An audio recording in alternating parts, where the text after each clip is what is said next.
মাধ্যমিক অর্থাৎ ক্লাস 10-এর প্রথম ইউনিট টেস্টের ভূগোলের মোস্ট ইম্পর্টেন্ট সাজেশন। এই সাজেশনের প্রত্যেকটা প্রশ্নই ভীষণ ইম্পর্টেন্ট। দেখো, প্রথম ইউনিট টেস্টের তোমাদের ক্লাস 10-এ দুটো চ্যাপ্টার রয়েছে। প্রথমটা হচ্ছে বহির্জাত প্রক্রিয়া ও তাদের দ্বারা সৃষ্ট ভূমিরূপ, আর 2 নম্বর ভারতের প্রাকৃতিক পরিবেশ। এবার আমরা আসতে দেখো 2 বা 3 মার্কস প্রশ্ন কী করে। অনেক সময় ভূগোলে দেখবে 5 নম্বরের যে প্রশ্নগুলো থাকে সেগুলো 2+3 আকারে হয়, অর্থাৎ 2+3, 2 আর 3 5 হচ্ছে, কিংবা অনেক সময় 1+4 আকারেও থাকে, যে কারণে আমি 2 এবং অবলিক দিয়ে 3 লিখলাম। প্রথম ইম্পর্টেন্ট প্রশ্ন, এই প্রশ্নগুলো খাতার মধ্যে লিখে নাও, না হলে বই থেকে দাগিয়ে নাও আর মন দিয়ে প্রিপারেশন করো। প্রথম প্রশ্ন, অশ্বক্ষুরাকৃতি হ্রদ টিকা। এই প্রশ্নটা মেনলি এই সম্পর্কে একটু ডিটেলস লিখে দিবা, ব্যাখ্যা করে দিবে। তার পাশাপাশি যদি পারো তাহলে অবশ্যই ছবি এঁকে দিবে। ডোলড্রামস কি ইম্পর্টেন্ট, তারপরে সংজ্ঞা বা ব্যাখ্যা, যেমন ধরো ঝুলন্ত উপত্যকা কাকে বলে, বা ঝুলন্ত উপত্যকা বলতে কি বোঝো, বা অনেক সময় টিকা দিতে পারে যে ঝুলন্ত উপত্যকা। এরপর দেখো হিমশৈল কি, বহির্জাত প্রক্রিয়া কাকে বলে, হিমপ্রাচীর কাকে বলে, টিকা হিসেবে মিয়েন্ডার, রসে মাতানো, তারপরে যেরকম ইয়ারদাং টিকা, ইনসেলবার্স, ওয়াদি, এগুলো কিন্তু মোস্ট ইম্পর্টেন্ট। এরপর আসতে আমরা পলল ব্যজনী কি। আচ্ছা, এখন যেগুলো বলছি সেগুলো তুলনামূলকভাবে কম ইম্পর্টেন্ট। পলল ব্যজনী কি, মন্থকূপ ও প্রপাতকূপ কি, তারপরে গিরিখাত ও ক্যানিয়ন কি, টিকা হিসেবে যেরকম ধরো ধান, মরুদ্যান, হিমপ্রাচীর, এগুলো। এবার আসছে 5 মার্কসের মোস্ট ইম্পর্টেন্ট প্রশ্ন।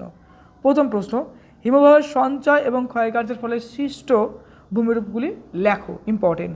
নেক্সট, বায়ু ও জলধারার মিলিত কাজের ফলে সৃষ্ট ভূমিরূপগুলি লেখো। নেক্সট, বায়ু সঞ্চয় ও ক্ষয়কার্যের ফলে সৃষ্ট ভূমিরূপগুলি চিত্রসহ বর্ণনা করো। নেক্সটে, মরু অঞ্চলের প্রসারণের সম্ভাব্য কারণগুলি কী কী, অর্থাৎ কী কী কারণে মরু অঞ্চলের আজকে বিস্তার করছে, এটা কিন্তু ইম্পর্টেন্ট রয়েছে। চলে আসছি নেক্সট চ্যাপ্টার। তাহলে দেখো, খুব অল্প কটা কিন্তু আমি প্রশ্ন দিলাম, এই প্রশ্নগুলো ভালো করে প্রিপারেশন করে রেখো। আর অবশ্যই ভূগোল বইয়ের যে দুটো চ্যাপ্টার রয়েছে ওই দুটো চ্যাপ্টার কয়েকবার রিভিশন করে নিও, তারপরে এই ইম্পর্টেন্ট প্রশ্নগুলো কয়েকবার পড়ে নিও, বাস। তারপরে দেখবা যা লিখবা ভূগোলই বেরোবে ব্রেন থেকে। তো অবশ্যই বইটাকে ভালো করে পড়ে নিবা, তারপরে মোস্ট ইম্পর্টেন্ট প্রশ্নগুলো পড়বা। 2 নম্বর চ্যাপ্টার ভারতের প্রাকৃতিক পরিবেশ, এখানকার 2-3 মার্কস। বহুমুখী নদী পরিকল্পনা কি, তারপরে পর্ণমোচী ও ক্রান্তীয় চিরহরিত অরণ্যের বৈশিষ্ট্যগুলো লেখো। ল্যাটেরাইট মৃত্তিকার বৈশিষ্ট্য, তারপরে ভারতের স্বাভাবিক উদ্ভিদের শ্রেণীবিভাগ করো, স্বাভাবিক উদ্ভিদ কাকে বলে, ঝুম চাষ কী, সমন্বিত রেখাচাপ কী, জেট স্ট্রিম কী, অন্তর্বাহিনী নদী কাকে বলে, উদাহরণ দাও। আর কয়াল কি, কয়ালের 2টি উদাহরণ পড়ে রাখবে এগুলো।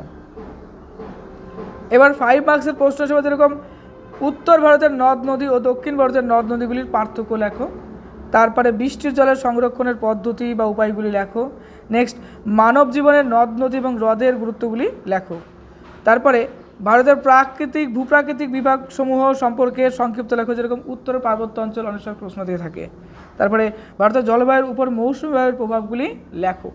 আচ্ছা, নেক্সট, জলবায়ুর নিয়ন্ত্রকগুলি লেখো, ভারতের মৃত্তিকা শ্রেণীবিভাগ করো। আর নেক্সট দেখো বলেছে মৃত্তিকা ক্ষয়ের কারণগুলি লেখো। এটাই কিন্তু ফার্স্ট ইউনিট টেস্টের মোস্ট ইম্পর্টেন্ট প্রশ্ন।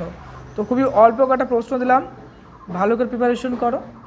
আর আমি যেটা বললাম যে যেখানে ছবি দরকার ছবি দিবা, যেখানে পয়েন্ট দরকার পয়েন্ট দিবা। অন্যান্য সাবজেক্টের সাজেশন দিলাম, অবশ্যই সেগুলো ফলো করো। আর কয়েকটা দিন পরে তোমাদের পরীক্ষা, যতটা পারো রিভিশন করো। আর পরীক্ষায় যাই আসুক না কেন, যেহেতু বইটা তুমি কয়েকবার রিভিশন দিয়ে যাচ্ছ, তাই সুন্দর করে বানিয়ে লিখে দিয়ে আসবা, ওকে। আর আরেকটা বিষয়, যেখানে ছবি দরকার, আবার বলছি, যেখানে পয়েন্ট দরকার, এগুলো কিন্তু ফলো করবে, কারণ স্কোরিং বা ভূগোলে ভালো নম্বরের জন্য কিন্তু এগুলো খুব দরকার। Okay, best of luck for your best exam, খুব ভালো থেকো।